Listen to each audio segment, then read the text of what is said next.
كرة اللعب في الجهة اليسرى، وصلت الكرة في الطرف الأيسر، العبود تقدم، العبود مع الكرة، والكرة وصلت إلى كريم بنزيما، بنزيما بعرضية لكن الكرة تصل إلى بوريان. حكم المباراة يحتسب مخالفة ركلة حرة مباشرة بمنطقة الجزاء في صالح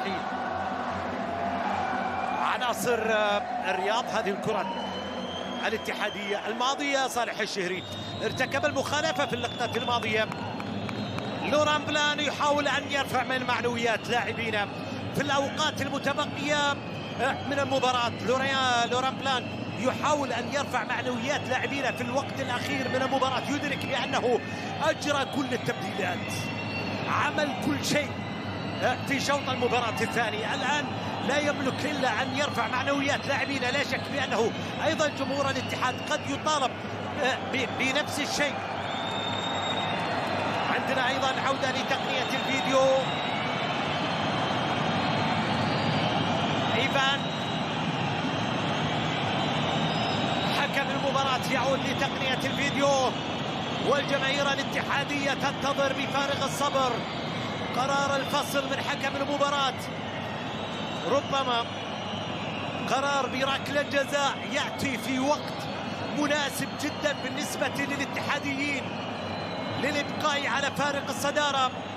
حكم المواجهة في حديث إلى جانب حكام الفيديو حول اللقطة الماضية. هذا الرجل وهذا المشجع قلق بشأن ما يمكن أن يعود به حكم المباراة من قرار. بعد التحدث مع حكام الفيديو يدرك بأنه في كل المرات السابقة إيفان حينما عاد بقرار من حكام الفيديو لم يأتي بقرار يخدم الاتحاد، لذلك هو قلق متوتر ينتظر ويمني النفس بأن هناك قرار قادم ربما من تقنية الفيديو بقرار يقف في صالح الاتحاد. لكن حكم المباراة سيذهب بنفسه للتأكد حول اللقطة الماضية على ما يبدو، إذا كان فيها ما يبدو مخالفة داخل منطقة الجزاء تسمح لحكم المباراة ليعود بقرار ركلة جزاء. المشجع لنادي الرياض الذي لا ينتظر هذا القرار الآن في الأوقات الأخيرة. شوف الكرة مرة أخرى التي يأتي الاشتباه فيها بأن الكرة قد جاءت كلمسة يد على لاعب نادي الرياض. هذه الكرة أمامك من جديد. حكم المباراة في تداول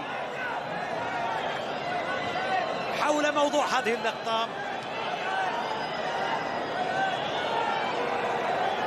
ليتأكد مرة أخرى من سلامة موقف لاعب الرياض حول لمسة اليد أو أنه قد يعود بقرار ركلة جزاء. حتى الآن هو يتابع اللقطة في أكثر من زاوية، ويعود إيفان إلى ملعب المباراة.